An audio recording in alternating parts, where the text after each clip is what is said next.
I'm Dan Schmitt. I do a weekly motorcycle TV show, Team Chicago Challenge. My website is teamchicago.tv. My email is teamdan45@gmail.com.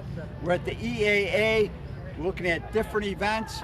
We've got great aircraft, got some modern stuff, great clips that we're putting up on YouTube. So remember, my email is teamdan45@gmail. I love to hear from my audience. So get a chance, send me an email, tell me what you think of these clips that I'm putting up on YouTube.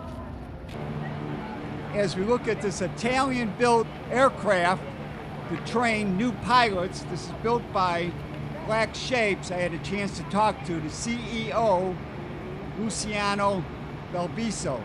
Hello, my name is Luciano Belviso. I'm the CEO of Black Shape Aircraft. This is our first show in the United States. We are here with 3 different aircraft and with our partners. And this aircraft is a newcomer in the aviation market. So we have basically 2 different markets. One is recreational. We call it super aircraft because it's like for cars. We intended to approach high-end customers and those want to feel more performances, more let's say concentrating on exceptional handling qualities. And we also are in the training market. Just a couple of words about the training market. In the last, I would say, 4 or 5 decades, there were no aircraft specifically built for training purposes. So there are exceptional planes everywhere, especially in the US, but those are very popular commuters that transition eventually into flying schools because of their popularity. So we wanted to design an aircraft most specifically to train cadets to build the initial airmanship, and we did so. At the moment we're working with major airlines in Europe, and we have a wonderful feedback from our first customer in the States as well. So it's basically a 2-seater, like the old days, trainer with front and back. Correct. Front and back pilot and trainee, and they can switch off. Absolutely. Actually, one of the feature that everybody recognizes from the plane is that it's a tandem seater, and as said correctly, over the past years, all aircraft specifically built for training were tandem. Because that's a way that you really learn how to fly, and you really, leave the cadet taking care of the plane, developing his 3 dimensions, and his building his airmanship. And that's exactly the concept that we've been developing. We've been working with a lot of either large civil training organizations, but also a lot of military training organizations. And one of the big problems with airlines is getting pilots nowadays. Well, of course, there's a big problem with pilot shortage. That's true. But to be completely honest, our feeling, also Kai feeling, is that there's a big problem with captains. So you can eventually find pilots, first officer. But the point is that when you need to transition, towards the captain, there you have a problem. And most, definitely the problem is that you are really lucky here in the States because you have a wonderful aviation culture, but still I think new pilots might face some lack of airmanship. And the reason is that if you look back at the 70s, the majority of airline pilots were coming from armed forces, more than 8%. Nowadays, actually, is the other way around. So there are around 20% of pilots currently in the airline industry that are still coming from armed forces, but the vast majority are coming from a civil environment, which is excellent. But as I said, our feeling is that in the last several decades, the approach to training was, I would say, not really in the spotlight. So it was rather, let's say, developing the culture of aviation that is great in the States, but still, if you want to train a professional pilot, it is, different. It's like if you want to train everybody, for a profession, is different than training for, let's say, just the enjoyment and the fun of flying. So that's basically where we concentrate our efforts. Thank you, Luciano.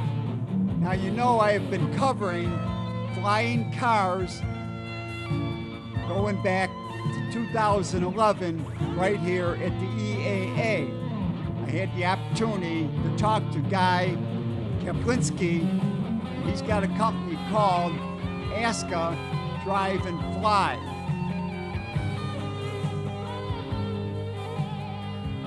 This is an animation of the aircraft that he is planning to build. And I had a great conversation with Guy.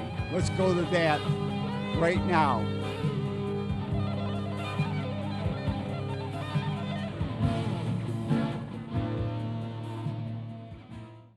Kaplinsky. Hi, we're here in Oshkosh Air Show. We came here with Aska. Aska is a drive and fly vehicle with a vertical takeoff and conventional takeoff. It's a vehicle for 4 passengers, 4 adults or 2 adults, 3 kids, 250 miles range. It's a full electric system with a range extender, so it gives us 250 miles range. We have a vertical takeoff and conventional takeoff and this vehicle, and the target is a consumer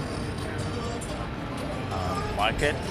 We are developing that in Bay Area, California. We have a showroom in Los Altos, so you guys welcome to come and see our showroom. It's the first in the world showroom for flying cars. We're starting to take a pre-order. It's a $5,000 into deposit, 100% refundable.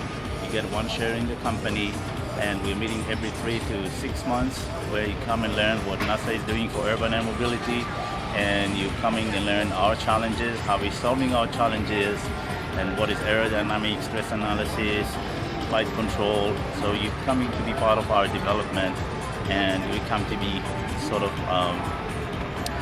ambassador for this technology for growing up.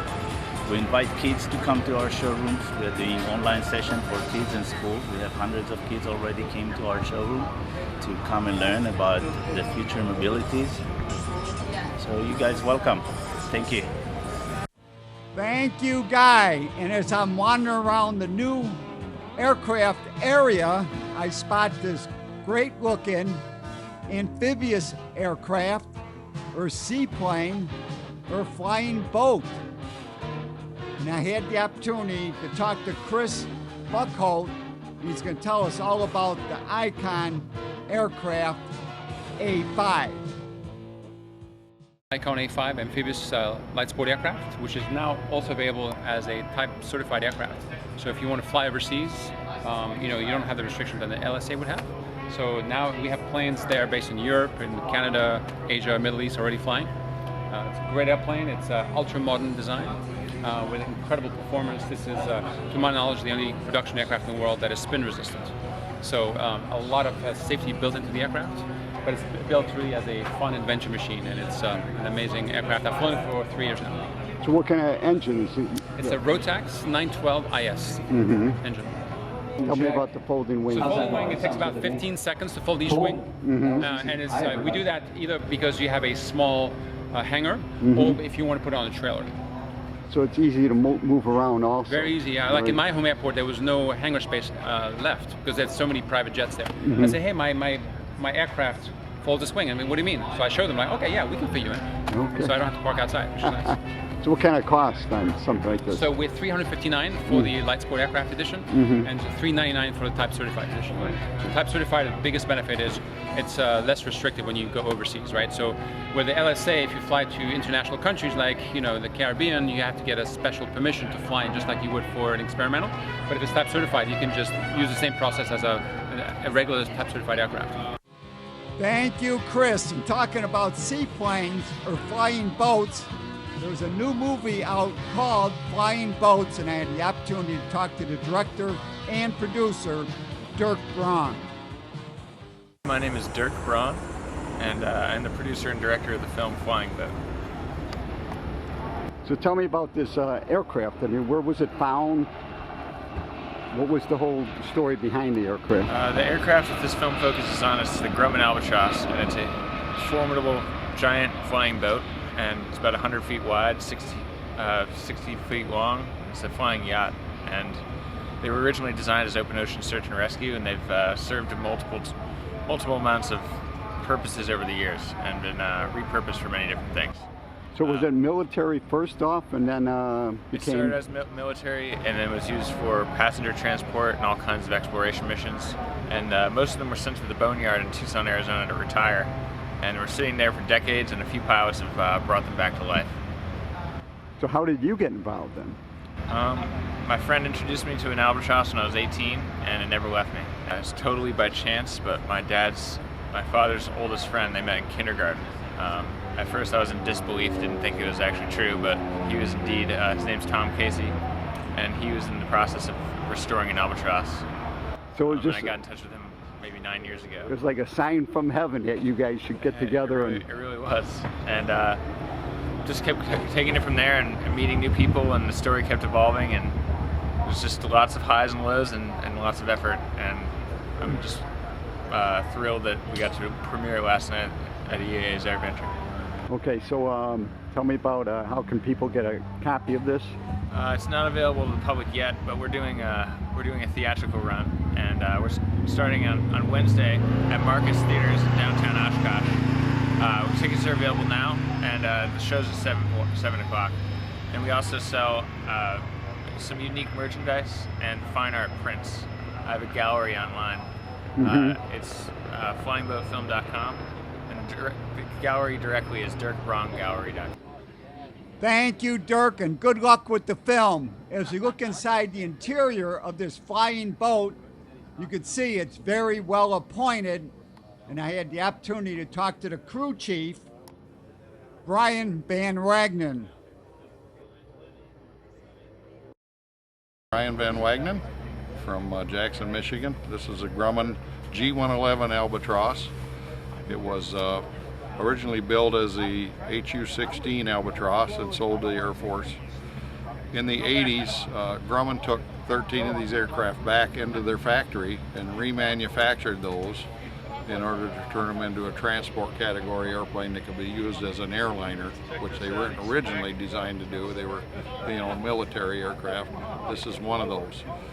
The company was called Chalks Airlines and intending to take them out to the Bahamas.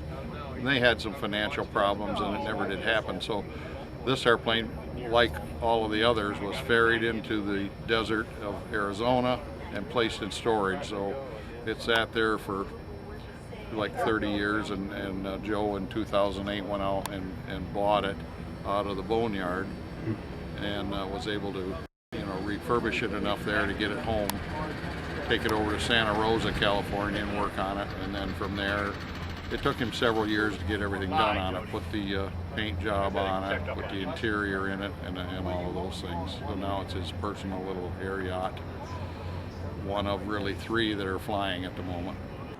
Thank you, Brian. Besides Flying Boat Film, the commemorative Air Force is producing Rise Above, Wasp, Women's Air Force Service Pilots. These were women pilots that were drafted in 1941-42 to ferry aircraft from the factories to the United States air bases. I first heard this story 10 to 15 years ago on public radio, before public radio went to the dark side.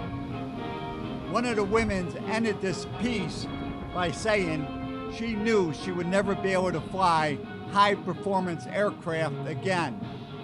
It was a great story. And now we're looking at a C-17 Globemaster. And right across from it on Boeing Plaza, we're looking at an Airbus A400M Atlas. This is from the German Air Force, and they are proudly flying the U.S. flag. The McDonnell Douglas Boeing C-17 Globemaster III is a large, very large transport aircraft. This aircraft is flown out of the 911th Airlift Wing in Pittsburgh, and I had a chance to talk to Senior Airman Tiarah Danyhill. Hi, I'm Senior Airman Tiarah Danyhill with the 911th Airlift Wing, and I am a crew chief for the C-17 airplane. This is one of the biggest cargo planes. We do transport people, tanks, helicopters. We can get pretty far. We can fly 13 hours with no problem, no refueling. So you can refuel in the air, so that's part of it, so you can keep going. We can get fuel in the air. We also have an extended range tank, which is additional fuel if we need to go a little further. Right. So how many flights have you been on with this? Well, actually, this is my first traveling flight with the plane. I am the back shop mechanic, so I take the plane apart. I do all of the maintenance, all the inspections, and then I put the plane back together. And you're the one that come to the EAA. Is this the first time you've been here? Yes, it is. So how have you got a chance to walk around yet? I have, and it's so beautiful, all of the planes, and it's so much to look through. I don't even think I've made a dent in it. Have you been down by the Warbirds? Yes, we went there yesterday. Oh, you did? Yes. Okay. So you got to see some of them, but there's a lot more now. A lot. Yes. Yeah. The planes keep showing up every day, so we'll leave and come back and there's a different plane near us, and we'll leave and come back and there's something else, so it's a lot. So you're having a good time at EAA Airventure? Yes, I am. Having a great time. They've been very welcoming, and this has definitely been a great experience. Thank you, Senior Airman Danyhill. This Airbus military aircraft uses 4 Europrop TP400 engines, and I had a chance to talk to the 2 co-pilots. So my name is Matt. I'm a co-pilot on the Airbus A400. It's a very versatile aircraft, so the big advantage of this aircraft is that it is capable of doing a lot of different kind of missions. So we are capable of doing air-to-air refueling as a receiver, but as well as a tanker. We can do long-range logistic flights, we can do short-range tactical missions. We can load cargo, we can load passengers, and this is the big advantage and the big thing about this kind of aircraft. Hello, I'm Mario. I'm a co-pilot of this aircraft too, and I just want to give you some little facts. There are 4 engines with 11,000 horsepower each, so it's really fun to fly it. In cruise, we have the right altitude. It's cruises around about 400 knots, and yeah, 1 ton each per hour. So it's a very economic aircraft. You get up to flight level 400, and in a ferry flight, it has a range of around about 5,000 miles. Really? So you can refuel in air too, right? We can. You can, and you can use this too to refuel other aircraft. And we can fuel other aircraft. Right. Correct. Great. So what's the longest flight you've been on? It was 7 hours. Yeah. Did you fly over? Yeah. You guys flew over? So how was the trip? From Hanover to Goose Bay, Canada. This was around about 7 hours. Right. So what's your ranking? I'm captain. You're captain? Yeah. Oh, okay. Thank you, gentlemen.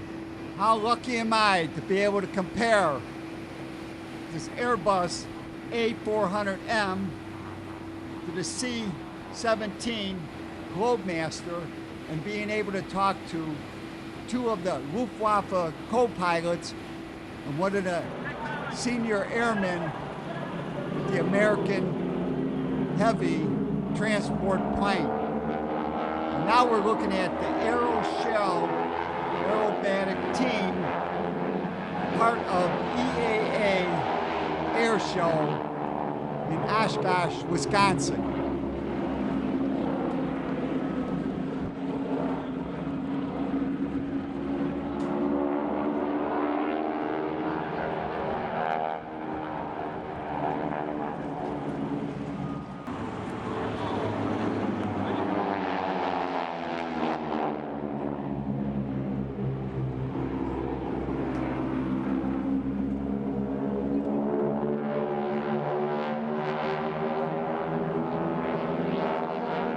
For more information on the Experimental Aircraft Association, their websites are EAA.org and airventure.org, and make plans to join us next year. Mike Preetz provided some of the music for this episode.